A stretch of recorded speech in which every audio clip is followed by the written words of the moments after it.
Hello SPS Astrology lovers, this is Shankar Pratap Singh and you are watching SPS Astrology। दोस्तों आज मैं आपको बताने वाला हूं मून के एंगल के बारे में और मून से सिक्स्थ अवे जो हाउस होता है उसके बारे में, क्योंकि हम में से हर कोई इंसान कभी ना कभी किसी न किसी चीज़ को परेशान रहता ही है। हर किसी की परेशानी एक दूसरे से अलग होती है, हर किसी की दिक्कतें एक दूसरे से अलग होती है, हर किसी की सोच, हर किसी के इमोशंस एक दूसरे से अलग होते हैं। और ये जो अलगाव है ये इसलिए है कि आपके बर्थ चार्ट में आपका मून किस राशि में प्लेस्ड है, किस हाउस में प्लेस्ड है, उस पे ये सारी चीज़ें डिपेंड करती हैं। किसी का मून फर्स्ट हाउस में है, किसी का सेकंड में है, किसी का थर्ड में है, किसी का फोर्थ में है। फिर अलग अलग जो 12 राशियाँ होती हैं उनमें आपकी मून की प्लेसमेंट हो सकती है। तो मून कंट्रोल करता है हमारे माइंड को और हमारे इमोशंस को। जो भी हमारे मन के अंदर जो भावनाएं चलती हैं उसको कंट्रोल करने वाला है मून। अब मून आपके बर्थ चार्ट में जहां भी प्लेस्ड होगा, चाहे वो फर्स्ट हाउस में हो, सेकंड हाउस में हो, थर्ड हाउस में हो, फोर्थ हाउस में हो, किसी भी हाउस में आपका मून हो सकता है और किसी भी राशि में आपका मून हो सकता है। बहुत सारे हमारे जो भाई लोग हैं वो कई बार ये क्वेश्चन करते हैं कि जी मेरा जो मून है वो तो 11th हाउस में है। कोई कहता है जी मेरा मून फर्स्ट हाउस में है। लेकिन कई बार ये देखा गया है कि मून आपका 11th हाउस में है, आप बोल रहे हैं कि मून आपका फर्स्ट हाउस में है। देखिए, फर्स्ट हाउस और 11th हाउस दोनों में फ़र्क है।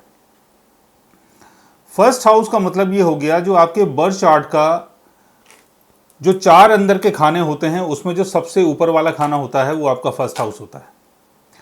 लेकिन अगर 11th हाउस में नंबर 1 लिखा हुआ है तो वो आपका फर्स्ट हाउस नहीं होता है। कई बार आपको लगता है कि कुंडली का 6th हाउस है, उसमें 1 नंबर लिखा हुआ है, वो आपका फर्स्ट हाउस है। 7th हाउस में 1 नंबर लिखा हुआ है, वो आपका फर्स्ट हाउस है। 10th हाउस में 1 नंबर लिखा हुआ है या 2 नंबर लिखा हुआ है, वो आपका फर्स्ट हाउस या आपका सेकेंड हाउस है। ऐसा नहीं है। जितने भी जो नंबर्स होते हैं वो उनकी राशियां होती हैं, यानी 12 जो राशियां हैं वो 12 अलग अलग नंबरों से समझी जाती हैं और देखी जाती हैं। लेकिन कुंडली का फर्स्ट हाउस आपका एसेंडेंट है। जो बीच के 4 खाने होते हैं उसमें जो सबसे ऊपर वाला खाना होता है वो आपका फर्स्ट हाउस है, वो आपका लगना है, वो आपका एसेंडेंट है। और उसके बाद में कुंडली का सेकंड हाउस, फिर थर्ड हाउस, फिर fourth house, fifth house, sixth house, seventh house, eighth house, इस तरीके से पूरे 12 हाउसेज आपके बर्थ चार्ट में बन जाते हैं। लेकिन अलग अलग हाउसेज में कई बार अलग अलग राशियां होती हैं और वो जो राशियां हैं वो नंबरों से पहचानी जाती हैं। जैसे एरीज के लिए 1 नंबर, टॉरस के लिए 2 नंबर, जेमिनी के लिए 3 नंबर, कैंसर के लिए 4 नंबर, लियो के लिए 5 नंबर, वर्गो के लिए 6 नंबर। इस तरीके से अलग अलग नंबर से अलग अलग राशियां पहचानी जाती हैं। लेकिन आज हम बात कर रहे थे कि मून आपके बर्थ चार्ट में कहीं भी प्लेस्ड है, किसी भी हाउस में है, किसी भी राशि में प्लेस्ड है, तो आप कई बार किसी चीज़ को लेके बहुत ज़्यादा परेशान हो जाते हैं। तो इसके पीछे का रीज़न क्या है?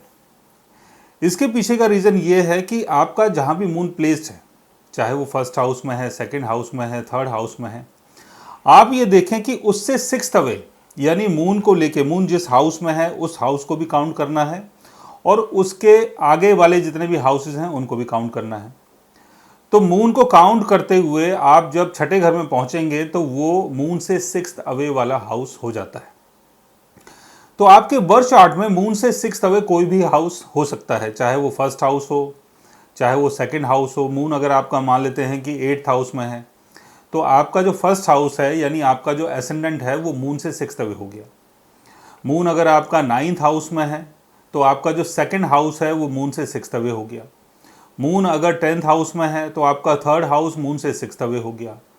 मून अगर आपका 11th हाउस में है तो फोर्थ हाउस मून से सिक्स्थ अवे हो गया। और कल परसों मैंने एक वीडियो बनाई थी कि फोर्थ हाउस मून से सिक्स्थ अवे है, यानी मून अगर आपका 11th हाउस में है, मून 11th हाउस में नहीं, मैंने बताया था मून अगर आपका 5th हाउस में है, 5th हाउस के मून के बारे में बताया था कि 5th हाउस में अगर मून है तो वो 6th हाउस और 10th हाउस की चीज़ों को कैसे डिस्टर्ब करता है। तो इसी तरीके से मून से 6th अवे जो हाउस होता है, चाहे वो आपका फर्स्ट हाउस है, सेकंड हाउस है, थर्ड हाउस है, फोर्थ हाउस है, कोई भी हाउस मून से 6th अवे हो सकता है आपके बर्थ चार्ट में। पहले आप ये देखें कि मून की प्लेसमेंट आपके बर्थ चार्ट में कहाँ है। मून को जोड़ते हुए उससे अगले वाले जितने भी हाउसेस हैं उनको आप काउंट करते हुए चलिए, तो आपको पता चलेगा मून से 6th अवे कौन सा हाउस आता है। अब जो भी हाउस मून से 6th अवे होता है, उस हाउस से संबंधित चीज़ों को लेके आप कई बार परेशान रहते हैं। जैसे फर्स्ट हाउस अगर मून से 6th अवे है, अगर मून आपका 8th हाउस में है, फर्स्ट हाउस उससे 6th अवे हो गया, तो आप अपने नाम को लेके, अपनी पहचान को लेके, अपनी हेल्थ को लेके, अपनी पर्सनालिटी को लेके, अपनी विजिबिलिटी को लेके परेशान रहेंगे। और परेशानी की जो सबसे बड़ी वजह है वो ये है कि आप अपने फर्स्ट हाउस से इमोशनली जुड़े हुए हैं। यानी कोई भी अगर आदमी आपके ऊपर कोई भी एलिगेशन लगाता है तो आपको वो सारी चीज़ें बड़ी डिस्टर्ब करेंगी। आप उन सारी चीज़ों को सुन के बड़े परेशान हो जाओगे। आपको अगर हेल्थ इश्यू होता है तो आप इमोशनली अपने फर्स्ट हाउस से जुड़ गए हैं, और अगर आप बीमार हो रहे हैं तो वो चीज़ें आपको इमोशनली डिस्टर्ब कर सकती हैं। वैसे ही कुंडली का सेकंड हाउस, अगर सेकंड हाउस मून से 6th अवे है तो आप अपनी family value, wealth, cash money, इन सब चीज़ों से इमोशनली जुड़े हुए हैं, और यही चीज़ें आपको आगे चल के परेशान कर सकती हैं, और इन्हीं चीज़ों में विवाद भी खड़ा हो सकता है। लेकिन कई बार बात यह आती है कि जिस परेशानी में मैं हूँ उसी परेशानी में दूसरा आदमी भी है, लेकिन उसको वो चीज़ें परेशान नहीं कर रही हैं। मुझे वो चीज़ें क्यों परेशान कर रही हैं? मैं उन चीज़ों को लेकर ज़्यादा परेशान क्यों हूँ, जबकि दूसरा जो इंसान है वो बड़ा खुश है, वो अपने डेली के काम को अच्छे से कर रहा है। हालांकि हम दोनों का लॉस बराबर है, लेकिन मुझे ज़्यादा परेशानी है, उसको कम परेशानी है। वो इसलिए है कि आपका सेकंड हाउस जो है वो आपके मून से 6th अवे है। यानी सेकंड हाउस से आप इमोशनली जुड़े हुए हैं, और सेकंड हाउस की चीज़ें जब भी किसी परेशानी में फंसती हैं, चाहे वो कैश मनी से संबंधित हो, चाहे वो वैल्यू से संबंधित हो, चाहे वो मनी का लॉस हो, कोई भी चीज़ ऐसा अगर होगा तो आप इमोशनली उससे जुड़े हुए हैं, और वो सारी चीज़ें आपको बहुत ज़्यादा परेशान कर सकती हैं।